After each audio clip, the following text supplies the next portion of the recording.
Hello everyone, good morning to all of you. Welcome to logic पाठशाला।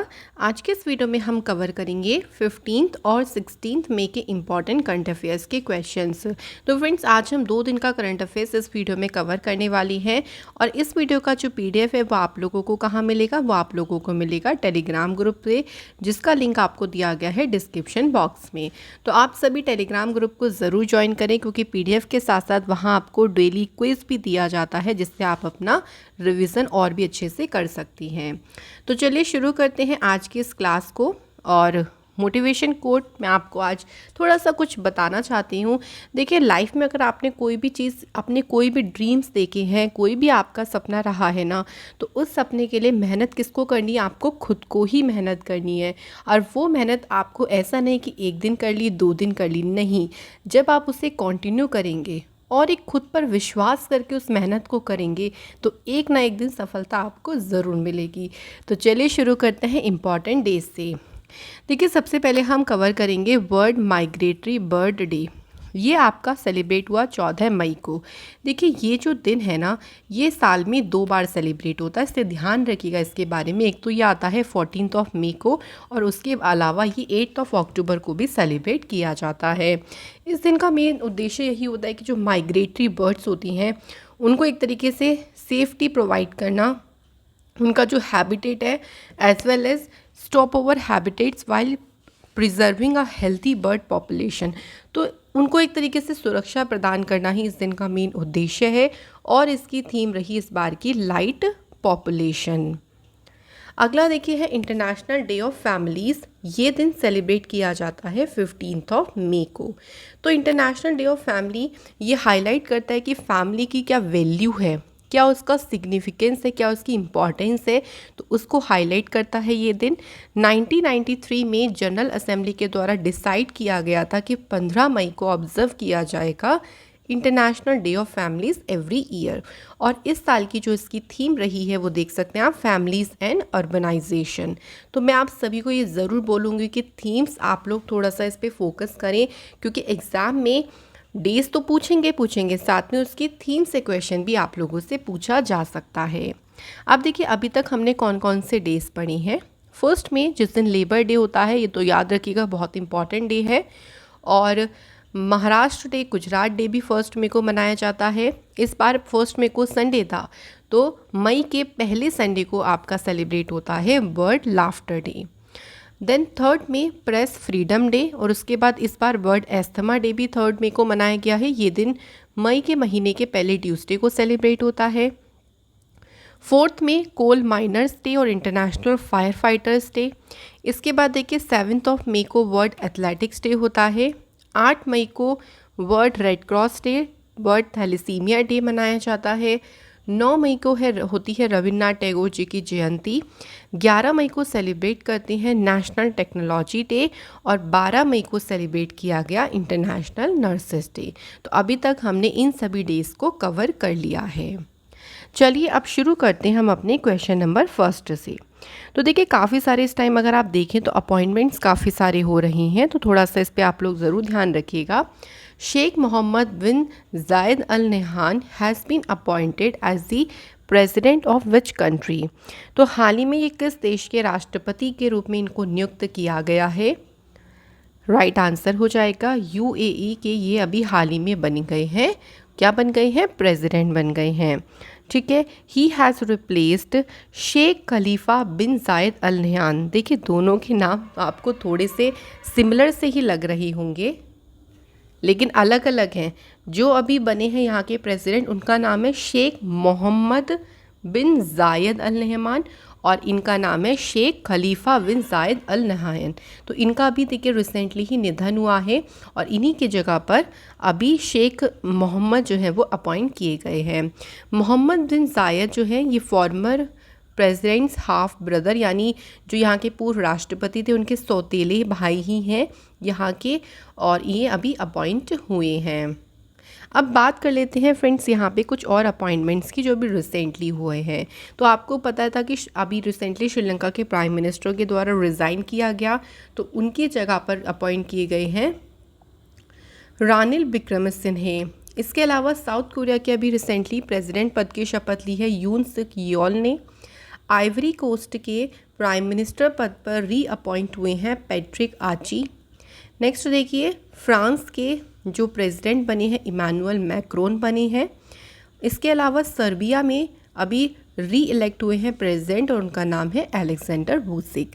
तो दो तरीके से यहाँ से क्वेश्चन बन सकता है, या तो आपसे प्रेसिडेंट का नाम दे के कंट्री का नाम पूछ लेंगे, या फिर कंट्री का नाम देके प्रेसिडेंट या प्राइम मिनिस्टर का नाम पूछा जा सकता है।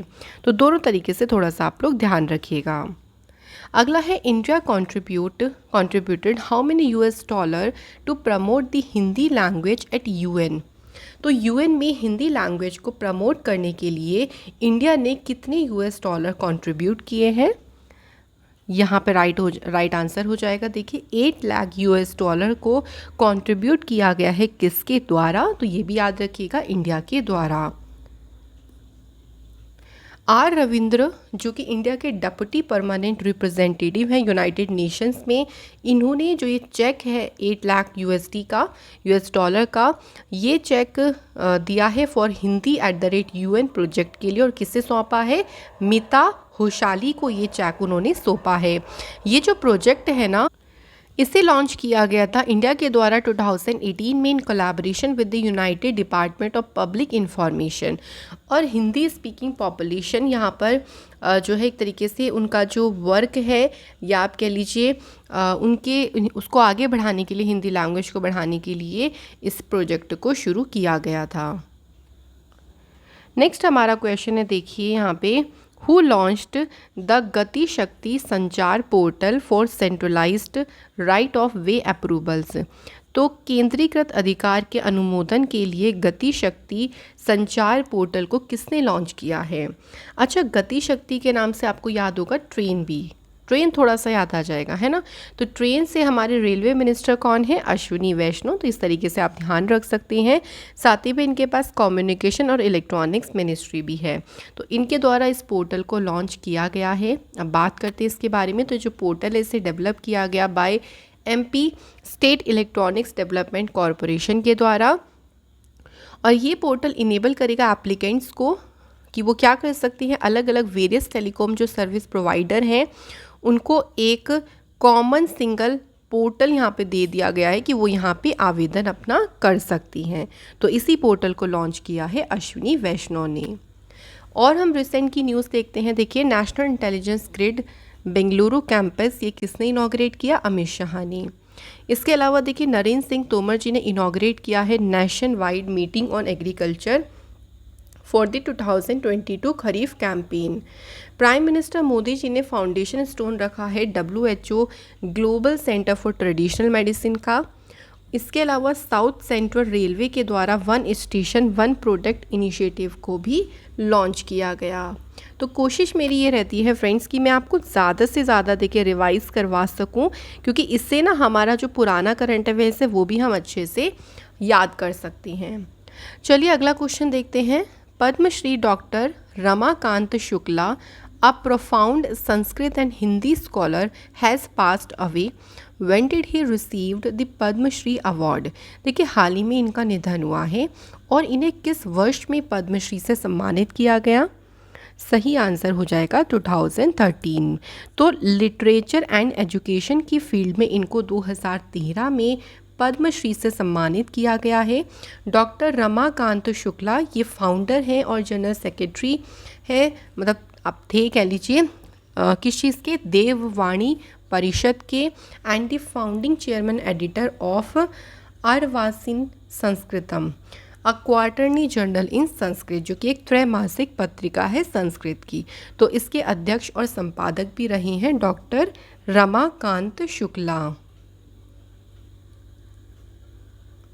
इसके अलावा देखिए थोड़ी सी और बातें अगर हम इनकी करें तो 2009 में देख सकते हैं आप, he was honoured with the president's award under the Sanskrit category. तो उनको 2009 में प्रेसिडेंट अवार्ड्स भी मिला है। ऑल्सो उनको साहित्य अकादमी अवार्ड भी रिसीव हुआ है 2018 में अंडर द संस्कृत कैटेगरी में। और उनकी कौन सी पोइट्री थी, मामा जननी। तो मामा जननी पोइट्री के लिए उनको संस्कृत कैटेगरी में 2018 में साहित्य अकादमी भी रिसीव हुआ। तो ये भी ध्यान रखिएगा। बात करते हैं कुछ रिसेंट ऑबिटरीज की। तो देखिए, former Andhra Pradesh governor MS Kumudben Joshi ji का भी हाल ही में निधन हुआ है। WWE legend Razor Ramon has passed away. Former Zambian president Rupiah Banda, इनका निधन हुआ। फॉर्मर पाकिस्तान के प्रेसिडेंट रफ़ीक तरार का भी निधन हुआ है। Legendary Australian spinner Shane born, इनका भी अभी हाल ही में कुछ टाइम पहले ही निधन हुआ है। चलिए बढ़ते हैं अगले क्वेश्चन की तरफ। वेरी इंपॉर्टेंट क्वेश्चन देखिए क्या है हमारा। Biplab Kumar Deb resign as the chief minister of which state. तो देखिए, अभी रिसेंटली विप्लव कुमार देव ने चीफ मिनिस्टर के पद से रिज़ाइन किया।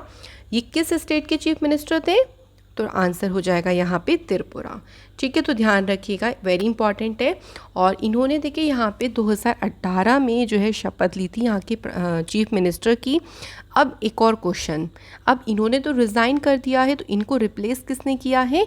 तो याद रखेंगे, राज्यसभा MP हैं डॉक्टर मानिक साहा, इन्होंने रिप्लेस करा है और अब ये बन गए हैं त्रिपुरा के चीफ मिनिस्टर। तो ये क्वेश्चन भी पूछ सकते हैं कि त्रिपुरा के नए चीफ मिनिस्टर कौन बन गए हैं। आपका आंसर होगा डॉक्टर मानिक साहा। तो जो मानिक साहा हैं, देखिए प्रोफेसर हैं डेंटल सर्जरी के, और इन्होंने BJP को ज्वाइन किया था 2016 में कांग्रेस से। He was appointed state BJP president in 2018। तो ये याद रखिएगा, इंपॉर्टेंट है। बात करते हैं फ्रेंड्स त्रिपुरा की। तो आप देख सकते हैं ये है त्रिपुरा, जो कि 3 तरफ से बांग्लादेश से घिरा हुआ है। ये पूछा जाता है एग्जाम में। यहाँ के गवर्नर हैं सत्यदेव नारायण आर्या। लोकसभा सीट हैं 2, राज्यसभा सीट हैं 1। नेशनल पार्क में इंपॉर्टेंट है क्लाउडेड लेपर्ड नेशनल पार्क और राजबरी नेशनल पार्क। एक यहाँ पे डैम है गुमती डैम, जो कि गुमती रिवर पे ही है। तो ये हमें इंपॉर्टेंट पॉइंट्स ध्यान रखनी है। अगला क्वेश्चन है, which state has become the first state to restore the old pension scheme in order to provide assured income to retired employees. यानी जो रिटायर एम्प्लॉय हो गए हैं उनको यहाँ पर एक एश्योर्ड इनकम प्रोवाइड करने के लिए जो पुरानी पेंशन योजना है उसको बहाल करने वाला है, उसको रीस्टोर करने वाला पहला राज्य कौन सा बन गया है? Very important question, answer is Chhattisgarh is the correct answer.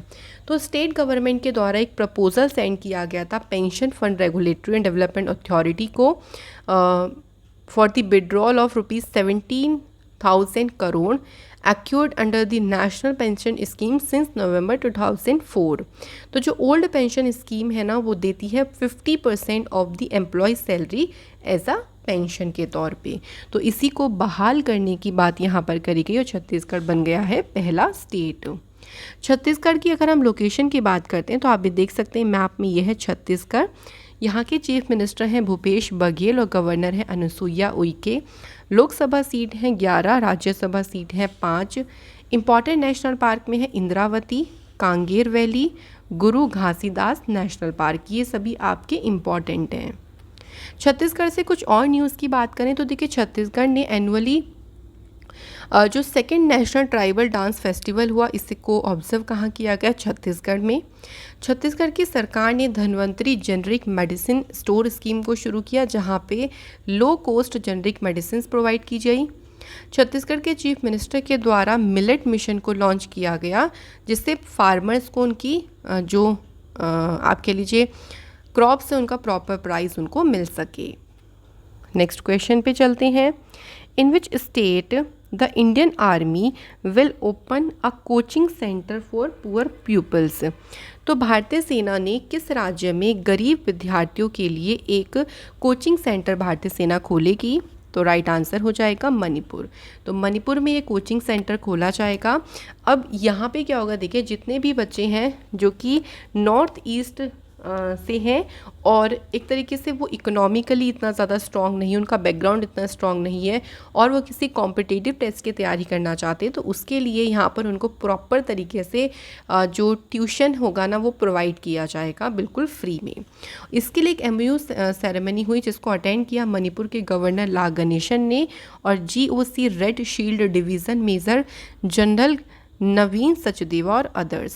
तो इनके बीच में इसको लेके एक MOU सेरेमनी भी हुई थी। अगला क्वेश्चन है, देखिए इस तरीके के क्वेश्चन काफ़ी ज़्यादा आप देख रहे होंगे आजकल और ये इंपॉर्टेंट भी है। Which countries women mountaineer has scaled mount Everest for the 10th time. तो 10वीं बार इन्होंने माउंट एवरेस्ट पे चढ़कर एक रिकॉर्ड भी ब्रेक किया है और ये कौन से देश से हैं, तो यहाँ पे आंसर हो जाएगा नेपाल। अब देखो इनका नाम क्या है, ये भी पूछ सकते हैं, तो इनका नाम है लाकपा शेरपा। तो 10वीं बार इन्होंने माउंट एवरेस्ट पर चढ़ाई करी और उन्होंने खुद का ही रिकॉर्ड जो है ब्रेक किया है और सबसे ज़्यादा बार जो है माउंट एवरेस्ट पर चढ़कर इन्होंने रिकॉर्ड भी बनाया है।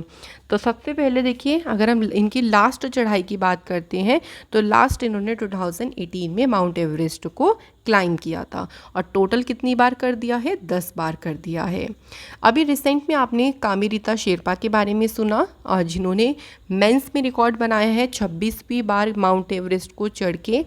इसके अलावा प्रियंका मोहिते, ये भी ध्यान रखिएगा कि पहली इंडियन वुमेन क्लाइंबर बनी है जिन्होंने 5 पीक्स को स्केल किया है जिनकी हाइट 8000 मीटर से ज़्यादा है। ऑल्सो माउंट अन्नपूर्णा को स्केल करने वाली ये पहली इंडियन वुमेन भी है।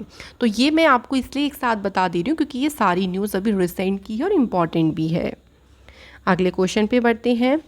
नेक्स्ट क्वेश्चन है, who has taken over as a new director of central coal fields limited. तो सेंट्रल कोल फील्ड लिमिटेड के जो नए निदेशक के रूप में पदभार किसने संभाला है, आंसर है राम बाबू प्रसाद। कुछ और अपॉइंटमेंट्स की बात करते हैं तो देखिए पुष्प कुमार जोशी ये HPCL के चेयरमैन और मैनेजिंग डायरेक्टर बने। सुदर्शन वेनु ये TVS मोटर कंपनी के मैनेजिंग डायरेक्टर बने। इंटरग्लोब एविएशन ने वेंकटरमणी सुमंत्रन को अपॉइंट किया है एज अ चेयरमैन पद पे और नंद मुलचंदानी ये पहले चीफ टेक्नोलॉजी ऑफिसर बनी है CIA में। तो ये सभी भी इम्पॉर्टेंट है। अगले क्वेश्चन को देख लेते हैं। अब नेक्स्ट क्वेश्चन है, देखिए who has top the list of Forbes highest paid athletes 2022। तो देखिए फोर्ब्स ने अब एक लिस्ट जारी करी है सबसे ज़्यादा कमाई करने वाले एथलीट्स की और इस लिस्ट में टॉप पोजीशन पर कौन है, तो आपका आंसर होगा लियोनल मेसी। तो ध्यान रखेंगे लियोनल मेसी जो है इसमें टॉप पे है। आप यहाँ टॉप 5 देख सकते हैं। फर्स्ट पे है लियोनल मेसी, सेकंड पे है लेब्रॉन जेम्स, उसके बाद थर्ड पर है क्रिस्टियानो रोनाल्डो, फोर्थ पे है नेमार और फिफ्थ पे है स्टीफन करी। तो इम्पॉर्टेंट क्या क्या होंगे आप लोग, टॉप 3 तो आप लोग ज़रूर ध्यान रखिएगा, उनमें से कोई सा भी पूछा जा सकता है। अगला क्वेश्चन देखिए हमारा क्या है, which of the following was crown the 2022 Italian cup champions. तो देखिए अभी इटालियन कप चैम्पियनशिप हुई और ये चैम्पियनशिप किसने जीती है, आंसर हो जाएगा यहाँ पे हमारा इंटर मिलान। तो इंटर मिलान जे टीम का नाम है। देखिए इन्होंने यहाँ पे जुवेंटस को डिफीट किया है और इन्होंने ये जो टाइटल है वो अपने नाम किया। ये उनका 8th इटालियन कप टाइटल है, इतना आपको ध्यान रखना है। नेक्स्ट क्वेश्चन देखिए, कौन सी टीम ने पहली बार जो है थॉमस कप का टाइटल जीता है। वेरी इंपॉर्टेंट, मार्क करिएगा इस क्वेश्चन को। तो पहली बार थॉमस कप का जो टाइटल जीता है वो इंडिया की टीम ने जीता है, याद रखिएगा। और इसका फाइनल कहाँ पे हुआ, तो ये बैंकॉक थाईलैंड में हुआ था, ये भी हमें याद रखना है वेन्यू। इसके बाद है कौन सी कंट्री है जो कि होस्ट करेगी साउथ ईस्ट एशियन गेम्स इन 2027। तो क्वेश्चन में पूछा है कि 2027 में जो साउथ एशियन गेम्स होंगे इन्हें कौन सी जो कंट्री है वो होस्ट करेगी। तो सही आंसर हो जाएगा यहाँ पे मलेशिया। ईयर भी ध्यान रखिएगा 2027 वाला होस्ट करेगी मलेशिया। इसके अलावा कुछ और इम्पॉर्टेंट न्यूज़ देखिए, 2023 में जो कंबोडिया में आयोजित होने वाले थे और 2022 में ये थाई की कैपिटल बैंकॉक में होंगे। इसके बाद 2027 में होंगे मलेशिया में और उसके बाद 2029 में जो एडिशन होगा वो सिंगापुर में होगा। तो यहाँ पे आप देख सकते हैं कि हर 2 साल के बाद इनका ईयर है, यानी जो साउथ ईस्ट एशियन गेम्स है ना ये हर 2 साल में होते हैं और एवरी ऑड ईयर, यानी अगर आप देखें तो देखिए 2023, फिर 2025, फिर 2027, फिर 2029। तो ये ऑड ईयर्स में ही होते हैं हर 2 साल के बाद। इसका हेडक्वार्टर है बैंकॉक थाईलैंड। पहला जो इवेंट हुआ था वो हुआ था 1959 में, कहाँ पे, बैंकॉक थाईलैंड में। कुछ और इम्पॉर्टेंट स्पोर्ट्स न्यूज़ को देखते हैं। तो केरल के द्वारा देखिए इस बार की संतोष ट्रॉफी जीती और ये केरल की 7वीं ट्रॉफी थी जिसमें उन्होंने बंगाल को डिफीट किया था पेनल्टी शूटआउट में। इसके अलावा 48 जो ला रोडा इंटरनेशनल ओपन चेस टूर्नामेंट हुआ, ये किसने जीता? डी गुकेश ने। मेंस की नेशनल हॉकी चैंपियनशिप जीती हरियाणा ने। डैनिश ओपन स्विमिंग में साजन प्रकाश ने कौन सा मेडल जीता? तो याद रखिएगा गोल्ड मेडल जीता। तो ये थे फ्रेंड्स हमारे सभी इंपॉर्टेंट क्वेश्चंस। सैटरडे मैंने आप लोगों से क्वेश्चन पूछा था कि जो बिम्स्टेक समिट 2022 है इसे किसने होस्ट किया है? श्रीलंका ने। और स्विस ओपन 2022 में वुमेन सिंगल का टाइटल किसने जीता? पीवी सिंधु ने। तो बिल्कुल सही आप सभी लोगों ने यहाँ पर आंसर करी हैं। Thank you so much guys कि आप लोग कमेंट करते हैं। आज के हमारे कमेंट है अभिषेक सिंह एंड प्रतीप दास का। Thank you so much guys. चलिए आज के क्वेश्चन देख लीजिए। पहला क्वेश्चन है इंटरनेशनल मदर लैंग्वेज डे कब मनाया जाता है? साथ ही में देखिए कोई भी डे हो उसकी थीम आप लोग मुझे ज़रूर बताइएगा। अगला है जो कोबरा वॉरियर जो कि एक एयर एक्सरसाइज है, इसकी मेज़बानी कौन सा देश ने की है? तो उस कंट्री का नाम बताइएगा। तो फ्रेंड्स आज की वीडियो से भी मैं आशा करती हूँ कि आपको सभी कॉन्सेप्ट अच्छे से क्लियर हो गए होंगे। Thank you so much guys for watching this video.